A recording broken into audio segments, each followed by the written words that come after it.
Now that we have some time to reflect on the ban list, let's take a look at what the implications and consequences are of this new ban list.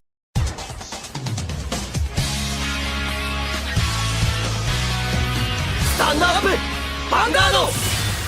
So with the new ban list for premium, the format is going to change completely. There's going to be a shift in the meta and a lot of things are going to be changing, and this also means we're entering a Wild West era. And I really want to explain it in this video by going over the changes, what this could mean for the format, and also for Vanguard as a whole. Now for anybody that is aware about the changes for premium, that hasn't seen my live reaction or any of the other videos from other content creators for that matter, let's go over these restrictions quickly so you're up to speed what we're actually talking about. So first off, we got a couple of restrictions and choice restrictions and also a couple of bans. So first off, we got the choice restriction for all the United Sanctuary clans where they can either play Ultima or the overtrigger in their deck. And this overtrigger basically represents any type of overtriggers. This is effectively to limit the power potential of Ultima in these clans, because being able to stack your deck with an overtrigger and then giving to all your cards is kind of ridiculous. And this basically removes that combo, and it actively hurts Ezel the most because Ezel can disappear right into grade 3, thus having access to Ultima the fastest, and also has access to Axel circles, thus making the combo even more powerful. So now all these clans have to choose either for Ultima or either to play overtriggers. Follow up, we've got the choice restriction between Fina and Putbury. This is effectively just to remove an infinite loop combo, which makes sense. And this also applies to Dantarian and the upcoming Double R, which also is a pseudo infinite loop of high shield value, which basically makes Dantarian almost unkillable. These are just to remove these interactions, which are just very unhealthy for the game. Then follow up, we also got the choice restriction for Pale Moon with Purple to Pieces, Jumping Jill, and Fly Periton. So you can only play one of these 3 cards and then you have to eliminate the other 2 from your deck. This is basically a slap on the wrist for Pale Moon to lower down the power level of all the combo potential and loops that they can do to make them a bit more fair in the new format. Now moving on, we also got a couple of ban cards, and first off we got the ban of Zarzan, which basically now finally removes this card from the playing field. This removes a couple of interactions for certain clans that can tutor this one-off card. The most known interaction is with Grand Blue with Columbard for the turn 2 play, so Grand Blue's early aggression is now removed and they're now mainly a mid to late game deck because of it. We also see the ban of Tempest Sphere, which a lot of decks actually use to make their slow decks a bit more faster because of the GB restrictions. A good example is Time Leap. They're going to be a bit more slower, but with the newer format moving forward, this shouldn't be a big of a hit in the general speaking. We also have the hit of Bende, which basically removes the superior route engine for Shadow Paladin. Overall, this doesn't affect Shadow Paladin all too much because they already have very powerful cards, but it basically makes the clan a bit more fair in contrast to the rest. And we also see the ban of Taro, which effectively eliminates the loops within Fenrir as well as the Valkyrian stand loop, as it makes the decks also a bit more fair. And in the case of Fenrir, basically destroys it, as I basically don't think it's going to be viable in any shape or form. Valkyrian, however, might be playable, but definitely not as strong as it is right now. And we also got the ban of Jamio Kongo, which basically makes Nubatama a bit more fair, because we already had the restriction to either play Jamio Kongo or Rinne, and now with the ban of Jamio Kongo, basically you give every deck access to Rinne now, and with the introduction of more boss units, Nubatama will probably still be pretty solid, but not on toxic levels or unhealthy levels with Jamio Kongo in the mix. And on top of that, we also see the banning of Nuedaio as well as Tamba, which basically just eliminates Murakumo. They lost both their decks. They lost the Infinite Loop as well as they lost the Nuedaio Hyuga deck. So Murakumo is basically off the planet right now, and they have to rework the clan to even make something work. But in premium, they're probably non-existent for a while until we see something new. And we also see the ban of Zinc, which is basically the resource engine for Link Joker, or should I say Chaos. And this hurt Chaos Breaker Dragon, but I think the deck does have enough options and enough powerful plays to still be legit enough that it can still be playable in a new environment. And with more support on the horizon, I think Chaos Breaker Dragon will still be pretty solid. Probably not top tier, but solid enough. And then for the final bans, we see Gastille, which basically removes the most obnoxious card in the format. But don't think the Dark Regulars is now gone. Dark Regulars got enough powerful strides in their G-Zone, which are all cracked through the roof.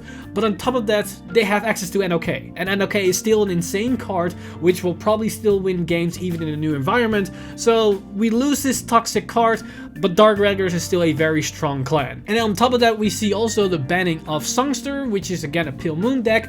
but this is just a toxic loop deck that has to go. It doesn't generally negatively impact the power level of Pale Moon, because Pale Moon is still very solid even with the extra choice restriction on top of everything. And finally, we see the banning of Tross, which is basically reeling in the power level of Bermuda Triangle, because they now lose the superior stride mechanic, not the superior ride, because they still have access to the superior ride up to grade 3 if I remember correctly, but they can no longer superior stride on your opponent, thus making the deck a bit slower but also more fair in contrast to the rest. This is very similar to banning the superior ride engine for Shadow Paladin, as we see more superior ride engines being limited or banned to make the super consistent one removed from the format, and the inconsistent one can stay because they're very inconsistent. And then the final restriction or banning that we saw is a new rule change regarding the stand triggers, where it effectively mean whenever a rearguard is stood by a stand trigger, they can no longer perform drive checks for that turn. Now that means if they stand during their drive checks, so let's say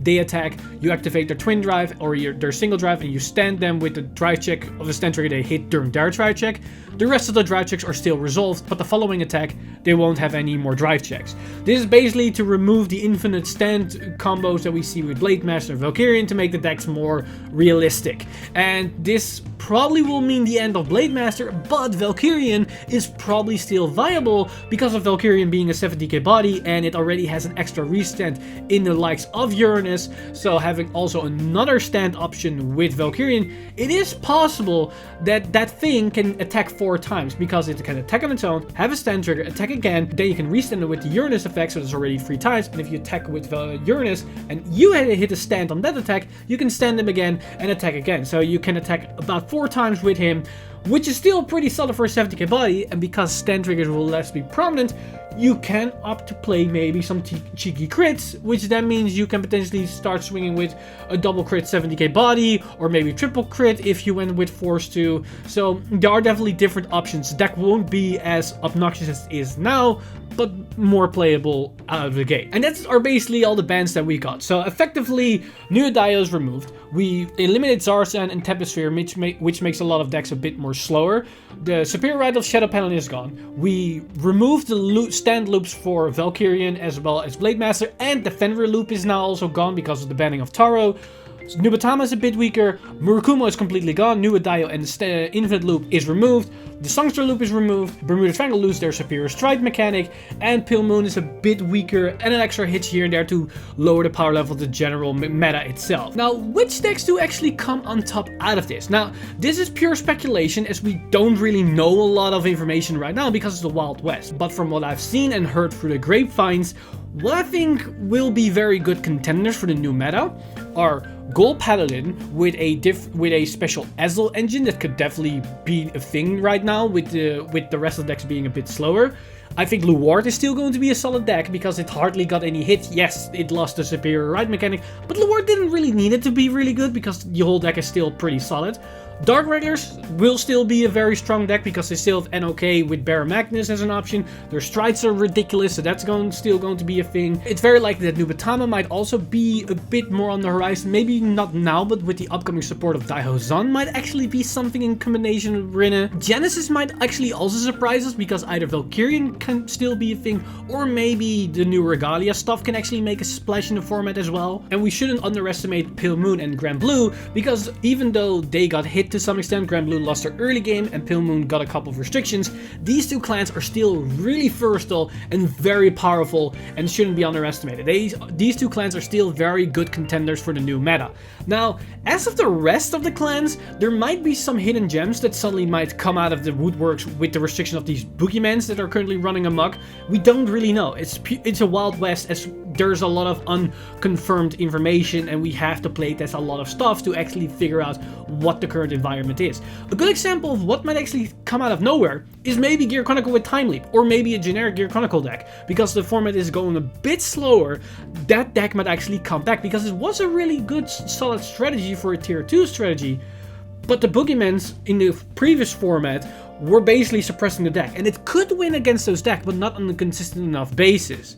With them removed, maybe Time Leap might actually be a solid strategy. Same can apply to Narukami, because the slower the meta is, the better the clan performs, especially with Stunverse and the upcoming Vowing Sword Dragon being able to bind a lot of stuff or get a lot of power on the board. That combined with their pretty obnoxious guard restrict cards could make the clan very powerful in a more slower meta. But that all comes down to how slow this actual meta is, because you hear the term slower meta, but don't expect that we suddenly can stride 2 to 3 times.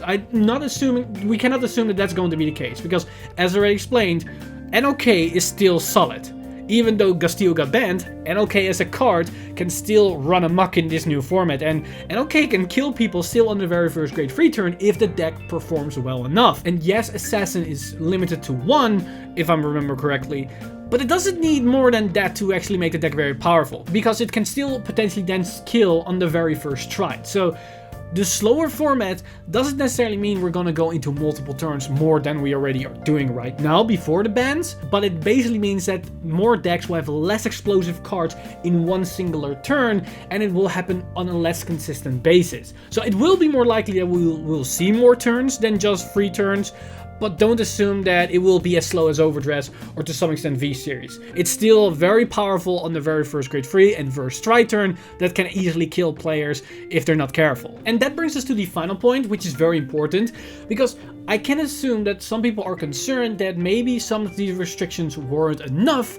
to warrant a healthy format, because right now we don't really know what's going to happen. It can very much happen that we will see new, very toxic deck out of nowhere now rearing their ugly head because they're not suppressed by Gastille or something else. Because maybe Dark Regulars is still very toxic, but we didn't saw that because everybody was like, well, Gastille is good enough, so we don't have to resort to this other toxic combo because Gastille is better and it already does the job what we need to do. And that might be possible because we didn't see these things because of the previous format. And that brings us to this point that I want to make clear, and that is that we're now in a unknown territory, but we can be optimistically cautious about that if there will be more problematic stuff rearing its ugly head from these ban lists, that we can assume that Bushiroad will hammer down again very heavily on these things with the next ban list in January, because this ban list brought a statement that Bushiroad is taking this very seriously. And